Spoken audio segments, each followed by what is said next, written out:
Il y a une chose vraiment étonnante, c'est que si on prend une étoile, si on prend un poisson, si on prend une fleur,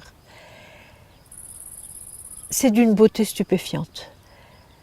Que ce soit dans l'immense ou dans le petit, il y a un ordonnancement dans les formes, dans les couleurs, dans les rythmes, dans quelques matières. Si vous prenez une moisissure, le gris est somptueux, même la décomposition est belle. C'est un vrai mystère. Qu'est-ce qui fait que tout est dans un ordre étonnant? C'est comme ça, c'est la loi de la vie, c'est la loi de la matière, c'est comme ça. Et donc, ce qui est important de comprendre pour nous les humains, c'est que si nous pouvons voir la beauté à l'extérieur de nous, c'est qu'elle est en nous. Pirvilaya disait, sinon, nous ne pourrions pas la voir.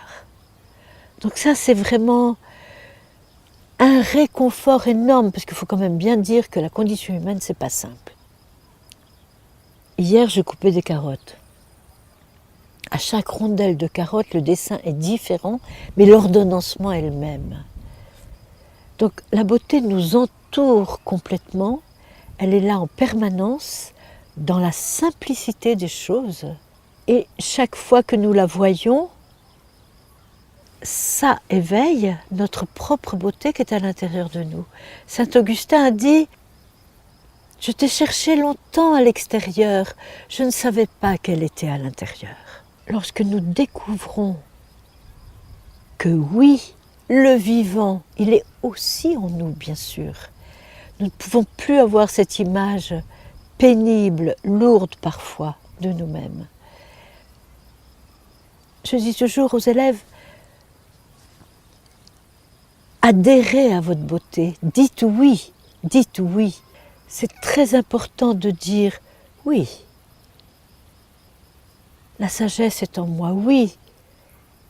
J'ai un vrai sens de la beauté, oui, la lumière est en moi. C'est pas pour se la jouer, c'est pour être un peu peinard sur terre. Parce que c'est pas simple de vivre. Donc si, à l'intérieur de nous, nous savons qu'il y a un cristal, nous savons que la lumière de la goutte d'eau est en nous, nous savons que la force de l'océan est en nous,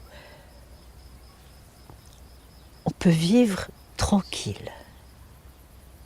Donc, voir la beauté autour de nous, bien sûr, c'est facile de voir la beauté dans un oiseau, mais voir la beauté dans l'humain que l'on rencontre, chez notre épicier, chez notre banquier, chez tous les êtres, et en nous.